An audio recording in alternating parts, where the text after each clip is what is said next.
Hi guys, welcome back to నిక్సరూస్ creation. ఇవాళ నేను గుంటూరు సుబానీ మటన్ బిర్యానీ అయితే తయారు చేస్తున్నాను అనమాట. ఆ టేస్ట్ తిన్న వాళ్ళకి తెలుస్తుంది ఆ బిర్యానీ ఎలా ఉంటుంది అన్నది.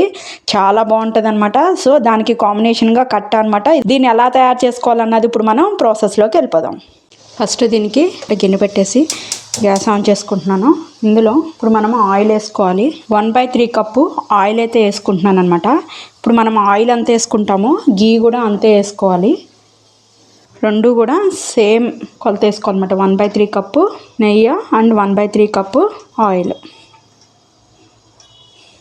వేసుకున్న తర్వాత దాల్చిన చెక్క ఒక 4 ముక్కలు, అంగుళం ముక్కలు ఒక 4. ఇందులో మనం ఎలాంటి మసాలా పొడి మసాలా ముద్దలు యూస్ చేయమన్నమాట. దీని ఘాట్ అంతా కూడా మసాలా ఇదేనమాట. 10 లవంగాలు అయితే యాడ్ చేసుకుంటున్నాను. యాలుక్కాయలు ఒక 5, చిన్నవి బిర్యానీ లీవ్స్ ఒక 2 వేసుకున్న తర్వాత నేను తెల్ల పచ్చిమిరపకాయలు కాబట్టి ఒక 10 పచ్చిమిరపకాయలు తీసుకున్నాను. కేజీ మటన్కి 4 మీడియం సైజు ఆనియన్స్ ఇలా ముక్కల్లాగా కట్ చేసుకొని అవి కూడా యాడ్ చేసుకోవాలి.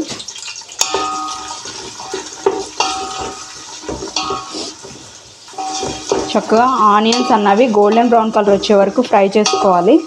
దీనికి అల్లం వెల్లుల్లి పేస్ట్ ఏంటి అంటే ఫ్రెష్గా వేసుకోవాలన్నమాట. అప్పటికప్పుడు మిక్సీ చేసుకుని వేసుకోవాలి. నిలవ ఎప్పుడు వేసుకోకూడదు. ఆల్రెడీ నా దగ్గర కూడా ఉంది. కానీ దీనికి టేస్ట్ ఎలా వస్తుంది అంటే ఇలా ఫ్రెష్గా వేస్తేనే వస్తుంది అనమాట. నేను ఒక 4 to 5 స్పూన్స్ అల్లం వెల్లుల్లి పేస్ట్ అయితే వేసుకుంటున్నాను ఇందులో. ఇప్పుడు ఇందులో కారం ఒక 5 స్పూన్స్ కారం కూడా యాడ్ చేసుకోవాలి. 4, 5 మన స్పైసీని బట్టి. నాది కారం ఎక్కువ ఉండదు అండ్ స్పూన్ కూడా చిన్నది కాబట్టి 5 స్పూన్స్ వేసాను. ఒకవేళ కనుక మీరు కొంచెం బిగ్ స్పూన్ యూజ్ చేస్తే కనుక ఒక 2 స్పూన్స్ సరిపోతుంది. ఈ రెండు కూడా కంబైన్డ్గా అందులోకి యాడ్ చేయాలన్నమాట.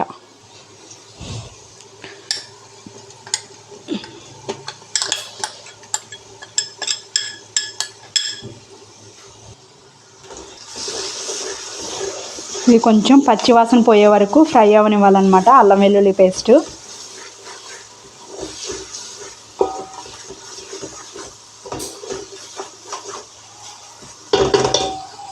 ఇది పచ్చివాసన కూడా పోయిందనమాట.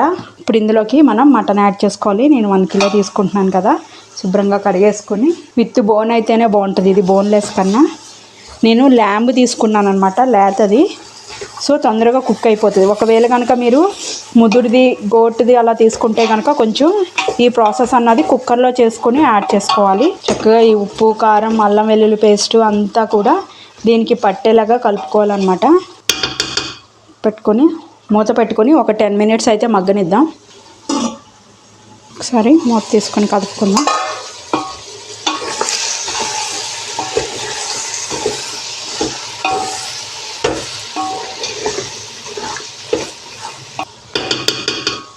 ఇప్పుడు ఇందులో గల్లుప్పు ఒక 4 మీడియం సైజ్ టొమాటోస్ ఈ విధంగానే కట్ చేసుకోవాలి. ముక్కలు కట్ చేయకూడదు అనమాట. ఇలా లాంగ్గా తొడియం తీసేసి లాంగ్గా కట్ చేసుకోవాలి. కొత్తిమీర అండ్ పుదీనా మొత్తం కూడా ఈ విధంగా కలిపేసేసుకోవాలి.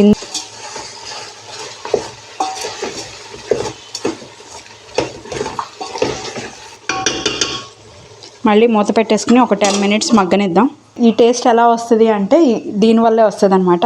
యాక్చువల్గా మనము బిర్యానీలో పెరిగేస్తాము, పెరుగుతో పాటు కొబ్బరి పాలు కానీ లేకపోతే మింగడు కానీ వేస్తాము. కానీ వీళ్ళు పెరుగుతో పాటు పాలు కూడా యాడ్ చేస్తారనమాట. ఈ కేజీ దానికి ఒక కప్పు పెరుగు తీసుకున్నాను. సేమ్ అదే కప్పుతో కప్పు పాలు కూడా యాడ్ చేసుకోవాలి. ఇందులో పచ్చి పాలే అనమాట, కాసిన పాలు కూడా కాదు. అండ్ వాటర్ కూడా యాడ్ చేయట్లేదు. నేను డైరెక్ట్ మొత్తం కూడా చిక్కడి పాలే పోసేస్తున్నాను. దీనికి ఈ టేస్ట్ రావడానికి కారణం కూడా ఇదేనమాట. ఇప్పుడు ఇది కూడా అందులో యాడ్ చేసేసుకుందాం.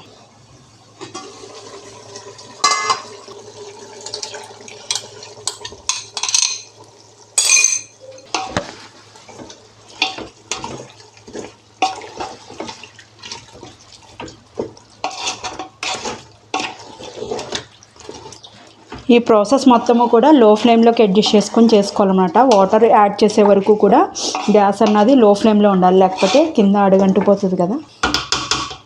ఇప్పుడు మళ్ళీ మూత పెట్టేసుకుందాం. 10 మినిట్స్ అయిపోయింది కదా. ఇప్పుడు ఇందులో మనం వాటర్ యాడ్ చేసుకోవాలన్నమాట. ఈ మటన్ కుక్ అవ్వడానికి సరిపడా వాటర్ అయితే యాడ్ చేస్తున్నాను నేను. ముక్క అన్నది ములిగే వరకు వాటర్ పోసుకోవాలన్నమాట. అప్పుడే మటన్ కాబట్టి తొందరగా ఉడకదు. మనం కనుక వాటర్ ఎక్కువ పోసుకుంటే కనుక తొందరగా ఉడికిపోతుంది. ఒక్కసారి కదిపేసుకుందాం.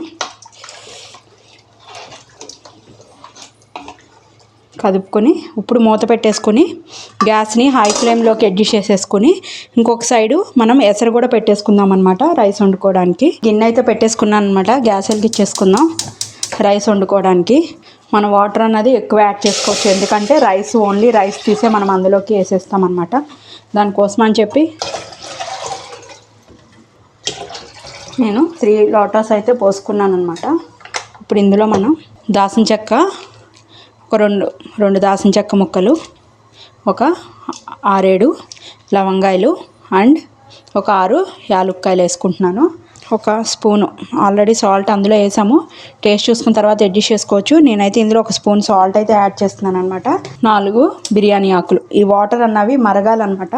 ఇందులోనే కొంచెం ఆయిల్ కూడా యాడ్ చేసుకుంటే ఏమవుతుంది అంటే రైస్ అన్నది పొడి పొడిలాడుతూ వస్తుంది. ఒక్క స్పూను ఆయిల్ కూడా యాడ్ చేస్తున్నాను. ఈ వాటర్ అన్నవి మరగాలి. ఇప్పుడు మనం రైస్ కూడా కడిగి నానబెట్టేసుకోవాలన్నమాట.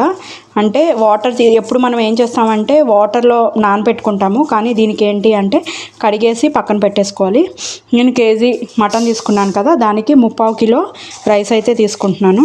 అప్పుడే ముక్కలు కరెక్ట్గా వస్తాయన్నమాట. 4 కప్స్ అంటే రైస్ కుక్కర్ కప్తో తీసుకుంటున్నాను కాబట్టి 4 కప్స్ తీసుకుంటే 3/4 కిలో అవుతాయి రైస్. దీన్ని కడిగేసి పక్కన పెట్టేసుకుందాం. వాటర్ అన్నవి ఈ విధంగా మరిగిపోతున్నాయి కదా. ఇప్పుడు మనం కడిగి పెట్టుకున్న రైస్ మొత్తం ఇందులో వేసేసుకొని 90% వరకు ఈ రైస్ని మనం కుక్ చేసుకోవాలన్నమాట. లైట్గా పలుకు ఉండాలి.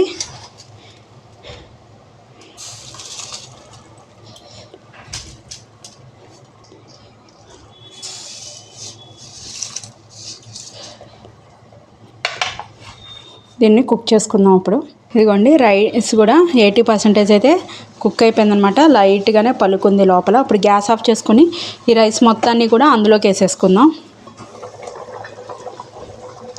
చూడండి అలా ఉడుకుతూ ఉంటుంది అనమాట. ఉడుకుతూ ఉన్నప్పుడు అందులో ఆ ఎసరు అన్నది ఉండాలన్నమాట. అది మటన్ కాబట్టి ఈ రైస్ తీసుకొని ఇలా వేసేసుకున్నాను. ఇందులో వాటర్ తీసేసుకొని ఓన్లీ రైస్ వేస్తున్నాను నేను. గ్యాస్ని లో ఫ్లేమ్లోకి అడ్జస్ట్ చేసేసుకుందాం. ఫస్ట్ కొంతసేపు ఇలా రైస్ మొత్తం అందులోకి యాడ్ చేసేసుకోవాలి. నేను రైస్ మొత్తం కూడా ఇందులో వేసేసుకున్నాను. వేసేసుకొని కొంచెం ఈ విధంగా సర్దుకోవాలి. ఇప్పుడు దీని మీద మూత పెట్టేసుకొని లో ఫ్లేమ్ మీద ఒక 15 మినిట్స్ అయితే దీన్ని మగ్గనివ్వాలి. అయిపోయిందనమాట. ఇప్పుడు ఒకసారి మూత తీసుకుని చూద్దాము. చూడండి ఈ విధంగా అయిపోయింది కదా.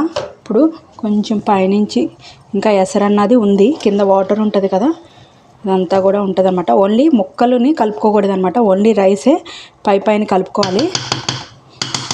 కలుపుకున్న తర్వాత ఇప్పుడు మనం మీ దగ్గర అరిటాకు ఉంటే అరిటాకు, ఇస్త్రాకు ఉంటే కనుక ఇస్త్రాకు ఈ విధంగా బార్లు ఇచ్చేసుకోవాలన్నమాట.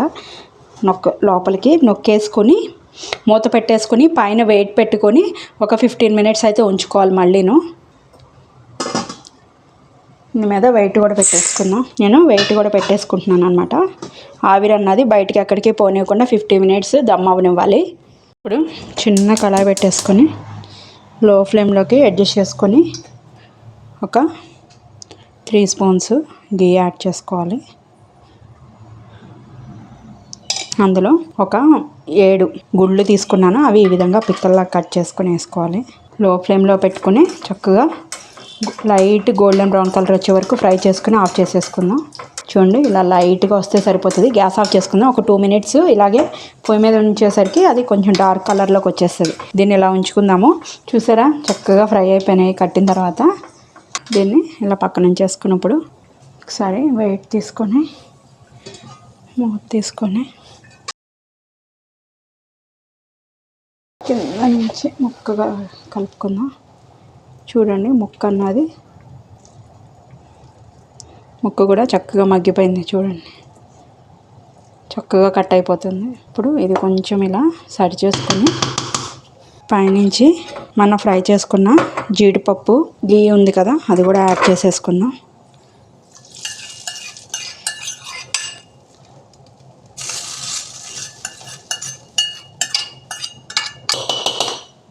అది యాడ్ చేసుకున్నాక కొంచెం ఇలా అనుకొని నెయ్యిని పైనుంచి కొంచెం కొత్తిమీర ఇలా కట్ చేసేసుకుందాం. వేసుకొని గ్యాస్ ఆఫ్ చేసేసుకొని మళ్ళీ ఇస్తరాకు పెట్టేసుకొని ఒక్క 5 నిమిషాలు అయితే ఉండిద్దాం వీటిని. నేను సర్వింగ్ ప్లేట్లో కూడా తీసేసుకున్నాను అనమాట. ఆనియన్, లెమన్ అండ్ కట్టాతో అయితే దీన్ని సర్వ్ చేస్తున్నాను అనమాట. ముక్క చూడండి ఎంత బాగా ఉడికిందో.